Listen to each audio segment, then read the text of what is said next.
మొన్న ఒక బిడ్డ చెప్తుంది, ఈరోజు వచ్చిందో రాలేదో, వాళ్ళ ఇంటికి వెళ్తే చెప్తుంది వాళ్ళకి కొంచెం అప్పులు ఉన్నాయంట. ఆ ఇంటికి వెళ్ళామి ఆ భారతం భాగవతం ఏవో బాగా చదువుద్దంట. చదివితే ఈయన ఏం చెప్పాడంటే ఆమెకి, మాకు కొంచెం అప్పులు ఉంటాయి, మీ దేవుడికి కూడా మా గురించి చెప్పవా అన్నాడంట. మీ దేవుడికి నా గురించి చెప్పవా అన్నాడంట. అనేటప్పటికి ఆయన సంపూర్ణంగా భక్తి తెలిసిన వాడు కాదులే, చెప్పాడు అన్నమాట. చెప్పేటప్పటికి అమ్మాయి చెబుతుంది, ఆయన ఎప్పుడు చెప్పాడనమ్మా, ఇంకా చెప్పగానే ఆ రాత్రి నేను ప్రార్థన చేసుకుంటే ఒకటి వచ్చి కుర్చీ వేసుకుని మా గుమ్మలో కూర్చొని కనపడుతుందంట. కుర్చీ వేసుకుని మా గుమ్మలో కూర్చొని కనపడుతుంది అని చెప్పి చెబుతుంది.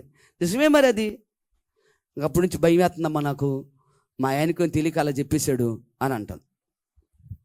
దేవునికి స్థితి కలుగును గాక. అర్థమవుతుందండి. కనుక ఏంటి అంటే ఇప్పుడు ఎవరు ప్రార్థన చేసుకోవాలి? దానికి ఎవరు ప్రార్థన చేయాలా? నువ్వు పిలుచుకున్నావు. నువ్వు పిలుచుకున్న తర్వాత వచ్చి కూర్చుంటే లే అంటే నువ్వెవరు నన్ను లెమ్మంటానికి? వాళ్ళు కుర్చీ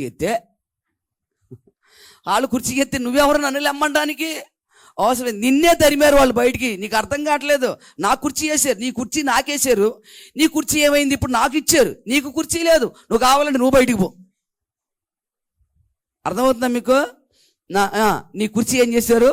నాకు ఇచ్చారు కనుక నేను కూర్చున్నాను. ఇప్పుడు నీకు ఇక్కడ కుర్చీ లేదు, నీకు ఖాళీ, నువ్వే వెళ్ళు బయటికి. నన్నెందుకు తరుముతావు? ఇంటి వాళ్ళు ఏం చేస్తారు తెలుసా? నాకేసి నీ కుర్చీ నాకేసి నేను కూర్చున్నా. ఇప్పుడు నువ్వు వచ్చి నన్ను వెళ్ళమంటావేంటి?